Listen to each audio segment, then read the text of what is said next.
Hi friends, అందరికీ నమస్తే.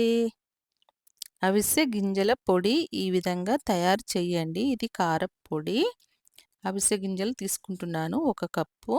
వీటిని చిన్నగా సిమ్‌లో పెట్టుకొని నెమ్మదిగా వేపుకోండి. కొంచెం చిటపటలాడేటట్టు కొంచెం లైట్‌గా ఆ విధంగా వేపుకుంటే సరిపోతుంది. ఎందుకంటే ఇవి కొంచెం కలరే ఉన్నాయి కాబట్టి మనకి ఏర్పడది. కొంచెం చిన్నగా సౌండ్ రావాలి చిటపట అని. దీన్ని తీసి పక్కన పెట్టేసుకుందాము.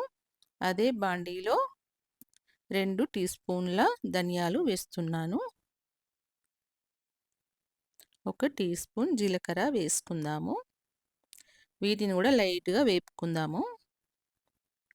కొంచెం లైట్‌గా వేపుకుంటే టేస్ట్ అనేది బావుంటుంది. ప్లీజ్ లైక్ చేయండి ఫ్రెండ్స్. మన హెల్త్‌కు చాలా మంచిదండి. ఈ అవిసె గింజల కారం ఈ విధంగా తయారు చేయండి. పిల్లలకి గానీ, మనకు కానీ, ముసలి వాళ్ళకి కానీ ఎవ్వరైనా తినొచ్చు. అంత బావుంటది. ఇందులో ఒమేగా 3 ఫ్యాట్ ఉంటదంట. మన హెల్త్‌కి చాలా మంచిదండి. డ్రై ఫ్రూట్సే తినాలని లేదు. ఇలాంటివి కూడా చేసుకొని మనం తినొచ్చు. మన హెల్త్‌ని కాపాడుకోవచ్చు. గుండెకు చాలా మంచిదండి ఇది. మిక్సీలో పట్టేసుకుందాము. ఇప్పుడు అవిసె గింజలు, ధనియాలు, జీలకర్ర వేపినయన్నీ మిక్సీలో వేసేసుకుందాము.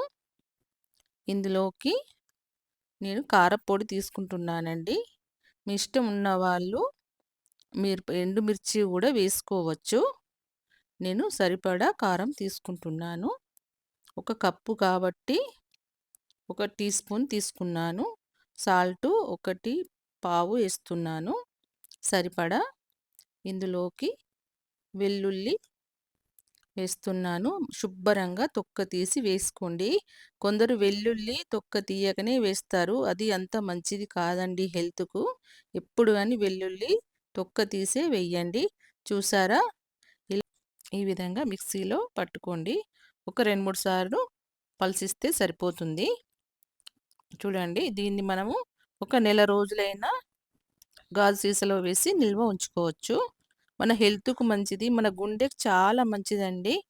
మన కండ్లకు గూడా మంచిదంట. ఇది కంపల్సరీ ఈ విధంగా ఈ పొడి చేసి ఖచ్చితంగా అందరూ వాడుకుంటారని నేను అనుకుంటున్నాను. ఖచ్చితంగా వాడండి. ఇందులో ఒమేగా 3 ఫ్యాట్ చాలా ఉంటదండి. ఖచ్చితంగా మీరందరూ వాడాలని నేను కోరుకుంటున్నాను. డైలీ 1 స్పూన్ వేడి వేడి అన్నంలో వేసుకొని తినండి.